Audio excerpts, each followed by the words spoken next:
almost there. Oh, I think I'm getting it everywhere but the pan.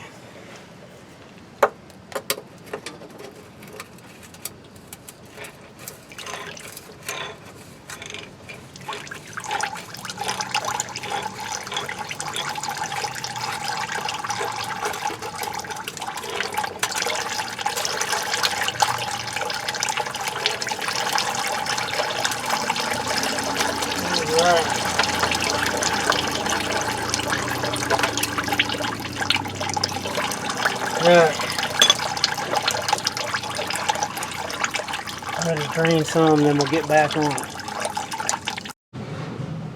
Well, where that finishes draining everywhere but the pan. Let's take a look at this tranny pan and the filter and see what we got. Don't look too awful bad. Truck's got oh, what the heck was the mileage on this thing? It's 80 some thousand, 90 some thousand. I think it's just shy of 100,000, I don't know, something like that. It's got the original miles on it. Let me see.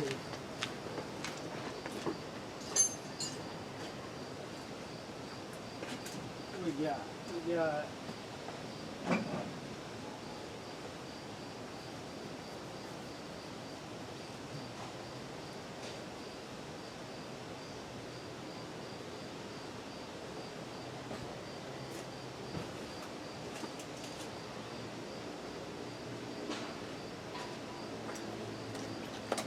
so damn dusty in there, I can't even see it. It's less than 100,000 miles on the truck.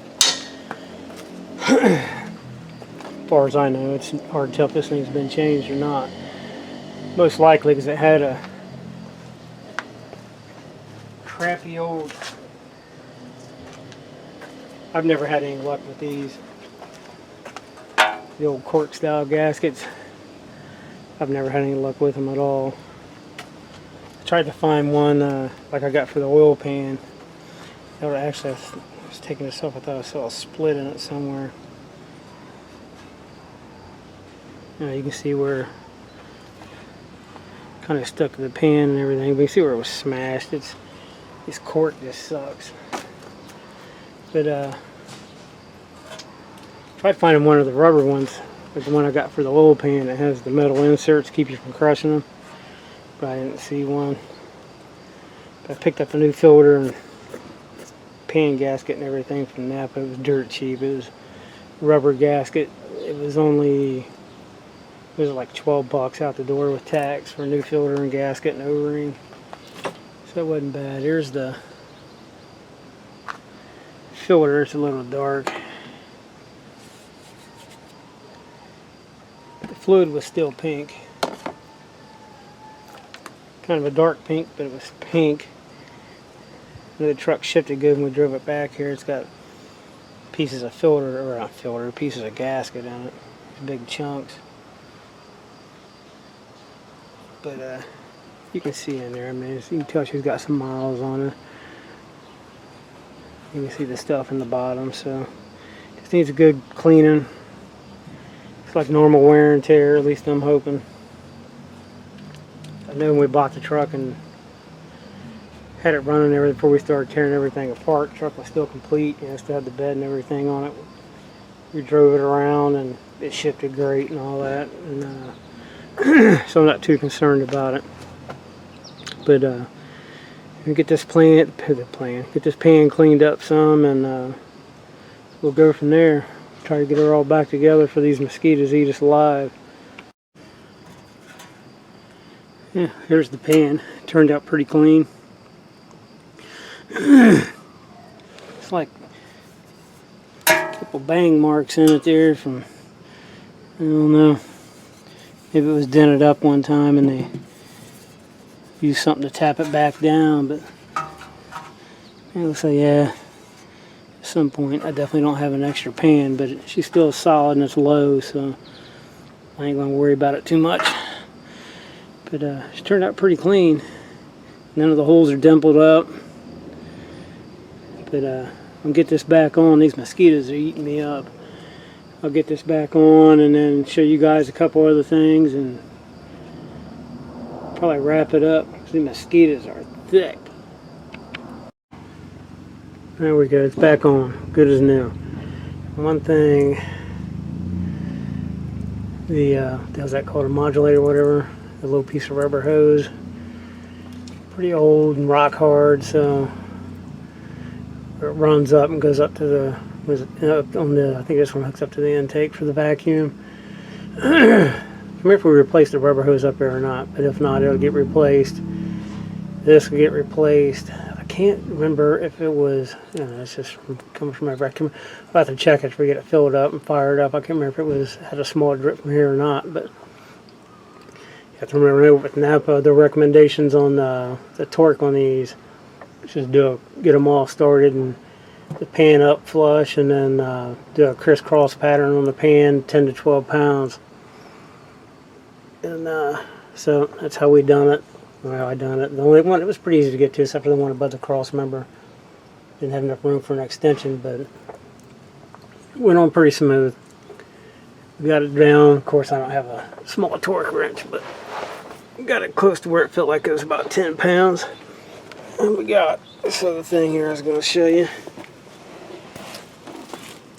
Let me get my butt up. Oh, we got, get the door open. Make it a little easy for her to get in and out. I still got to do the driver's side, but where it sits a little higher, make it a little easier for her to get in and out. Had some old chain, welded it up, and I actually got, have to get her to check them out to see how wide she wants to step. She was going to leave it like that, but it kind of wraps around your foot pretty hard. To weld that one in, it's, I don't know, it ain't that big, it's, I don't know, 5 inches maybe. To either weld that one in, or I got another one that's bigger, this is probably more like a foot.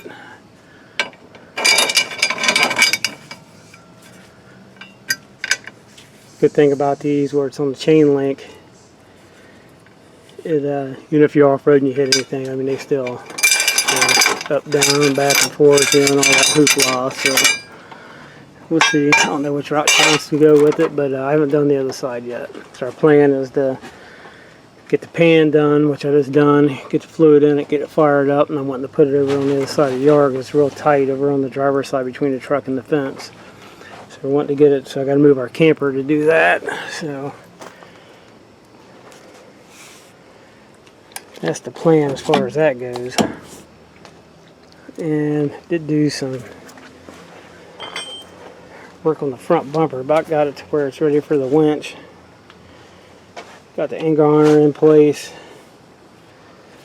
A couple heavy tow hooks, one on each side, and so that 12,000 pound winch should mount right in between the two hooks.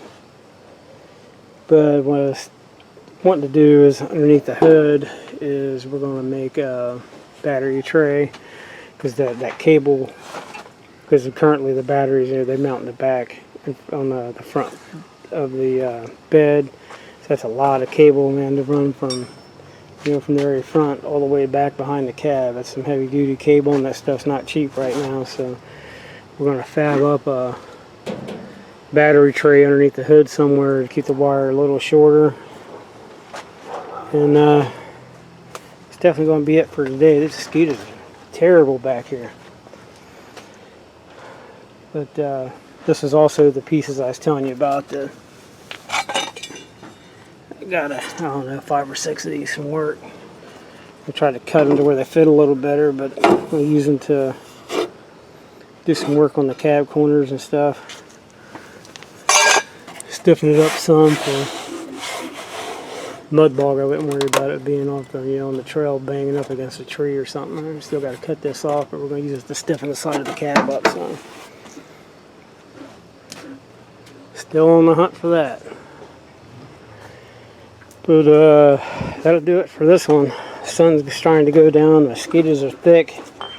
This turned out pretty nice. It's bolted and welded. Put all grade 8 whole hardware in it. Sandwiched them together. It's all bolted to the frame, welded together, so it definitely shouldn't go anywhere. But that'll do it. I don't hold you guys up. Just wanted to show you what we was up to. And this coming weekend, if it don't rain, we'll see if we can get this thing moved. Alright, man. See you when I see you.